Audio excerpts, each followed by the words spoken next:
Ang walag tuo nga responsibilidad sa tawo, parte na sa pagpanginabuhi nato dinhi sa kalibutan.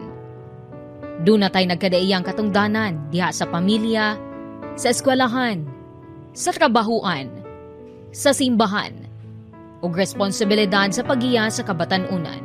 Gani sagad ako madunggan sa uban sa paghulagway sa responsibilidad, mao ang usa kini kahagit kun challenge. Apan aduna ko'y nahinabi nga usa ka batan-on, kinsa lahi ang panlantaw sa pagdawat og responsibilidad. Atong ila-ilahon si Thea Vergara, 19 anyos nga taga Davao City. Estudyante, pastor's kid, ug usa ka leader sa All Nations Christian Ministries Young People Group. Tungod sa pandemya, naundang ang nagkadaiyang aktibidad sa kalibutan sa mausab sa kalihukan sa simbahan. Apan ni adtong January 2022, nasabutan si elders ug pastors sa ANCMI nga paligunon ang relasyon sa mga miyembro sa simbahan, pinaagi sa pagmugna og mga grupo, sama sa grupo sa kabatanunan, diin napiling head o presidente niini si Thea. Start si Pastor Vic Dere late last year, and then naghatag siya mga plans for this church, and i-propose niya na ay kato women's, men's, young adults, and young people. And then murag ang young people mismo pa nagaing murag ako lagi daw president, pero nagod ko gina-push na lain kay dili ko kabalo kung qualified ba ko or kung kaya ba na ako kay knowing myself. Dili na ko mabantayan kung stress na ko niya, medyo ma-burn out good. Yeah, later pa na ko mabalaan kung nagkasakit na or naghilak-hilak na. So, matod sa batanong leader, dili malikayan nga mahagit gyud ang iyang pag-manage sa time, disiplina o guban pa. Apan gipahinumduman sa Ginoo ang batan-on, diin sumala niini nga bisan pa man sa mga pagduha-duha ug dili lalim nga pagdawat sa responsibilidad tungod sa pagsulay ug kasakit, aduna gihapoy kalipay nga moabot. kaya good time management kay of course kailangan mong balance time management and the discipline, being an example to others. Although nabi mga pain kanang mga trials, remember, daghan ko kay joy na come after. Kasi ito katong the joy comes in the morning. Gawas nga nagdumala kini sa grupo sa batan-on sa ilang simbahan. Parte usab siya sa digital team alang sa Facebook live streaming sa church service. Di namugna kini tungod sa COVID Kumusta pandemic. ang imong Balance? yes, pag-balance and imong responsibility po dito sa kani sa white people? Actually, okay naman. Pagka na bahay kay isa naman siya, church hapon. So, bali, dili na ma-divide akong mind or ang young people mo po is very involved sa music ministry. And murag, lingaw ko siya ba kay I get to be with them also. Nag-fellowship ko naman. Sa padayon akong pakiginabi kang Thea, nadiskubrihan niini nga tungod sa mga responsibilidad nga iyang gidawat, dako kini og natabang o impact sa iyang kinabuhi. Surprisingly, mas nakatuon ko mag-manage ako. Naka-discipline siya sa ako, and dapat, of course, you need self-control. Katabang yun siya sa ako mag-grow. Nahinumduman sab sa YP head nga gihanay sa Ginoo ang mga buta nga iyang gikabalakan sa pagdawat og responsibilidad. Gani iyang giawhag ang ubang batan-on nga isalig sa kahitasan ang mga gikagulan diha sa pagskwela, katungdanan sa simbahan o sa pamilya. I would say na take a leap of faith ng kay ako take ko leap of faith na dili ko kabalo kung unsa may tawag niya, ano lang Ginoo na just trust in me. Then sooner or later, feel lang ka weeks, dihan ay naginitan na murag ma-remember gid na ako after gid sa election nadawat na ako ang president position as president.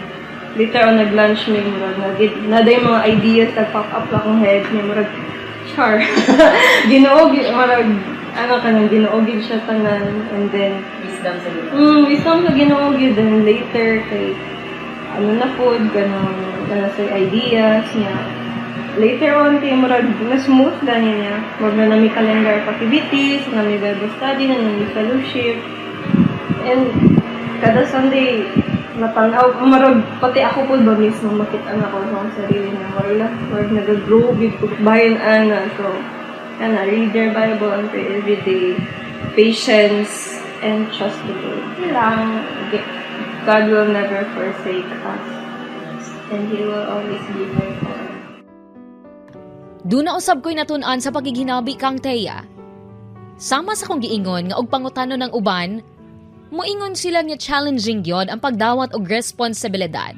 Wala ka na gilimod ni Thea. Apan, duna usab siya'y gisulti nga pinasahi nga paghulagway bahin sa nahisgutan. It's an opportunity to grow in God and to grow as a person. Usually, mga good pag responsibility challenge. Of course, naman ganyan challenge, but it's also an opportunity din. Noon din siya, opportunity to let your light shine among men, to glorify God. Isa lang si Thea sa daghang kabatanunan nga dunay katungdanan sa simbahan ug gidawat ang responsibilidad isip oportunidad sa pagtubo diha sa pagpangalagad sa Ginoo. Sa ikatulong pulong sa 7 last words nga gibuhian ni Jesus una siya namatay. Gipasabot sa pastor nila Thea sa ANCMI nga si Pastor Vic Conserman. Ang buot ipaabot nga mensahe sa Ginoo sa Juan 19:26 ngadto sa 27. Diin giingon dinhi. Pagkakita ni Jesus sa iyang inahan ug sa iyang pinanggang tinun-an nga nagtindog didto. Miingon siya sa iyang inahan, "Ania ang imong anak." Miingon usab siya sa iyang tinun-an, "Ania ang imong inahan." Ug sukad ni adto, ang inahan ni Jesus didto na nagpuyo sa balay ni adtong tinun-an. Very clear kaayo diha no nga si Jesus Christ nagsulti about responsibility. Why? Tungod kay ang mga Hudyo, doon na sila kultura in regards of their family. Kung ang ilang amahan mo ay mamatay, ang matubang yun og dakong responsibilidad ana ang eldest son. So si Jesus Christ is one of the eldest son ni Mary o ni Joseph. So tungod kay si Joseph, according sa mga scholars, na namatay na siya, o si Jesus Christ mo ay nag-atubang sa responsibilidad as leader sa ilang family. So tungod kay si Jesus Christ mo biya na sa kalibutan at the time, gihatag niya kana nga responsibilidad pag-atiman sa inahan ngadto sa disciples. And then, ang disciples po, i-consider po na nga responsibilidad nila sa Mary. Mas gipalawman pa sa maong pastor ang maong pulong, pinaagi sa pag-aplikar ni ini sa simbahan. Ang responsibilidad maugyod nga, siyempre pagpatubo sa ila spiritually. Bilang usa ka leader sa church, doon na dyan kay responsibilidad pagpatubo spiritually sa imong membro.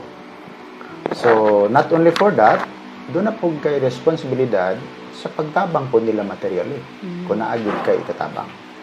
Kay ang ministry, dili lang ingon nga spiritual kundi it is a holistic approach. Pagpasabot, material and spiritual, pwede gini mo na mahimo sumala sa gisugo sa pulong sa Ginoo. Tinuod nga dili lalim mo dawat og responsibilidad. Apan dili nato kalimtan nga sa pagpas-an nato niini, ni ay motabang umugiya kanato. Si Jesus nga maoy atong manluluwas. Ning panahon sa Semana Santa, atong hinumduman ang paghalad ni Jesus ayang kinabuhi. Ang responsibilidad nato karon sa pamilya, sa trabaho, eskwelahan o simbahan, wala katunga sa gigunitan nga responsibilidad ni Jesus ni adtong nabuhi pa siya ug gituman ang sugo sa iyang amahan alang sa atong kaluwasan. Holy Week dili ni siya basta-basta nga celebration. According sa Hebrews 9:22, without the shedding of the blood, there is no remission of sin. But pasabot, ang paghalad ni Jesus Christ ang kinabuhi, great is ang celebration tungod kay mouna ang essence sa kapasayloan sa atong mga sala. Not because of our sins, but because of God's love. Kaya kung wala lang yung gugma, pwede man tayo ipalansang sa cross ba? Bayadan at itong mga sala. Pero tungod kay gugma siya, dili siya gusto nga mag-antos po ta. Alang sa DX-DC Holy Week Special, Radyo Manrans, Barbarona, Tatak, RMN.